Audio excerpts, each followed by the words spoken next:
They went to a place called Gethsemane, and he said to his disciples, "Sit here while I pray." He took with him Peter and James and John and began to be distressed and agitated. And he said to them, "My soul is deeply grieved, even to death. Remain here and keep awake." And going a little further, he threw himself on the ground and prayed that if it were possible, the hour might pass from him. He said, "Abba, Father, for you all things are possible. Remove this cup from me, yet not what I want, but what you want." He came and found them sleeping, and he said to Peter, "Simon, are you asleep? Could you not keep awake 1 hour? Keep awake and pray that you may not come into the time of trial. The spirit indeed is willing, but the flesh is weak." And again he went away and prayed, saying the same words. And once more he came and found them sleeping, for their eyes were very heavy, and they did not know what to say to him. He came a third time and said to them, "Are you still sleeping and taking your rest? Enough. The hour has come. The Son of Man is betrayed into the hands of sinners. Get up, let us be going. Look, my betrayer is at hand." Immediately, while he was still speaking, Judas, one of the 12, arrived, and with him there was a crowd with swords and clubs from the chief priests, the scribes, and the elders. Now the betrayer had given them a sign, saying, "The one I will kiss is the man. Arrest him and lead him away under guard." So when he came, he went up to him at once and said, "Rabbi," and kissed him. Then they laid hands on him and arrested him. But one of those who stood near drew his sword and struck the slave of the high priest, cutting off his ear. Then Jesus said to them, "Have you come out with swords and clubs to arrest me, as though I were a rebel? Day after day I was with you in the temple teaching, and you did not arrest me. But let the scriptures be fulfilled." All of them deserted him and fled.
They took Jesus to the high priest, and all the chief priests, the elders, and the scribes were assembled. Peter had followed him at a distance, right into the courtyard of the high priest, and was sitting with the guards, warming himself at the fire. Now the chief priests and the whole council were looking for testimony against Jesus to put him to death, but they found none. For many gave false testimony against him, and their testimony did not agree. Some stood up and gave false testimony against him, saying, "We heard him say, 'I will destroy this temple which is made with hands, and in 3 days I will build another not made with hands.'" But even on this point, their testimony did not agree. When the high priest stood up before them and asked Jesus, "Have you no answer? What is it that they testify against you?" But he was silent, and he did not answer. Again, the high priest asked him, "Are you the Messiah, the Son of the Blessed One?" Jesus said, "I am. And you will see the Son of Man seated at the right hand of the power and coming with the clouds of heaven." While Peter was below in the courtyard, one of the female servants of the high priest came by.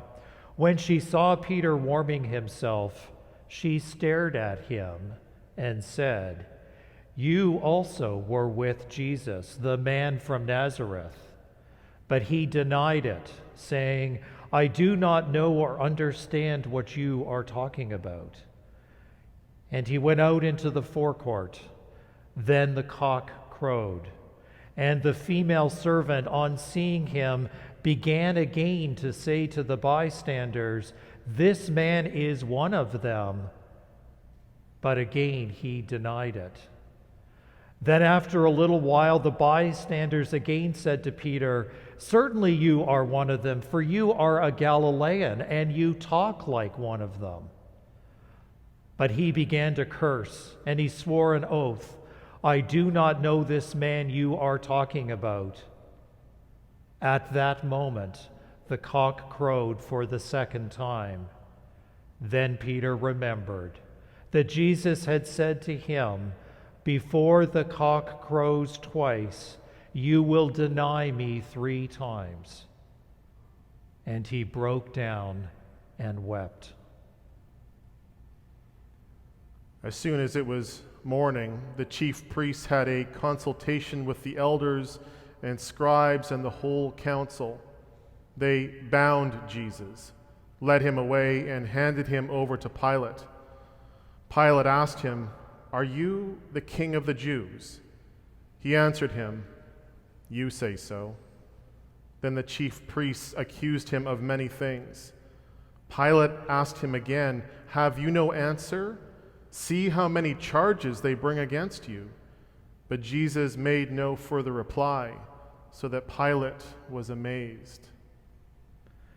Now at the festival, he used to release a prisoner for them, anyone for whom they asked. Now a man called Barabbas was in prison with the insurrectionists who had committed murder during the insurrection. So the crowd came and began to ask Pilate to do for them according to his custom. Then he answered them, "Do you want me to release for you the king of the Jews?" For he realized that it was out of jealousy that the chief priests had handed him over. But the chief priests stirred up the crowd to have him release Barabbas for them instead. Pilate spoke to them again. "Then what do you wish me to do with the man you call the King of the Jews?" They shouted back, "Crucify him!" Pilate asked them, "Why? What evil has he done?" But they shouted all the more, "Crucify him!" So Pilate, wishing to satisfy the crowd, released Barabbas for them, and after flogging Jesus, he handed him over to be crucified. Then the soldiers led him into the courtyard of the palace, that is, the governor's headquarters. And they called together the whole cohort, and they clothed him in a purple cloak. And after twisting some thorns into a crown, they put it on him. And they began saluting him, "Hail, King of the Jews!" And they struck his head with a reed, spat upon him, and knelt down in homage to him. After mocking him, they stripped him of the purple cloak and put on his own clothes. Then they led him out to crucify him.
They compelled a passerby who was coming in from the country to carry his cross. It was Simon of Cyrene, the father of Alexander and Rufus. Then they brought Jesus to the place called Golgotha, which means place of a skull. And they offered him wine mixed with myrrh, but he did not take it. And they crucified him and divided his clothes among them, casting lots to decide what each should take. It was 9 o'clock in the morning when they crucified him. The inscription of the charge against him read, "The King of the Jews." And with them they crucified 2 rebels, one on his right and one on his left. And those who passed by derided him, shaking their heads, saying, "Ah, you who would destroy the temple and build it in 3 days, save yourself and come down from the cross." In the same way, the chief priests, along with the scribes, were also mocking him amongst themselves and saying, "He saved others. He cannot save himself. Let the Messiah, the King of Israel, come down from the cross now, so that we may see and believe." Those who were crucified with him also taunted him. When it was noon, darkness came over the whole land until 3 in the afternoon. At 3 o'clock, Jesus cried out with a loud voice, "Eli, Eli, lama sabachthani," which means, my God, why have you forsaken me?" When some of the bystanders heard it, they said, "Listen, he is calling for Elijah." And someone ran, filled a sponge with sour wine, put it on a stick, and gave it to him to drink, saying, "Wait, let us see whether Elijah will come to take him down." Then Jesus gave a loud cry and breathed his last. And the curtain of the temple was torn in two from top to bottom. Now when the centurion who stood facing him saw that in this way he breathed his last, he said, "Truly, this man was God's Son." There were also women looking on from a distance. Among them were Mary Magdalene, and Mary, the mother of James the younger, and of Joseph and Salome, who followed him when he was in Galilee and ministered to him. And there were many other women who had come up with him from Jerusalem.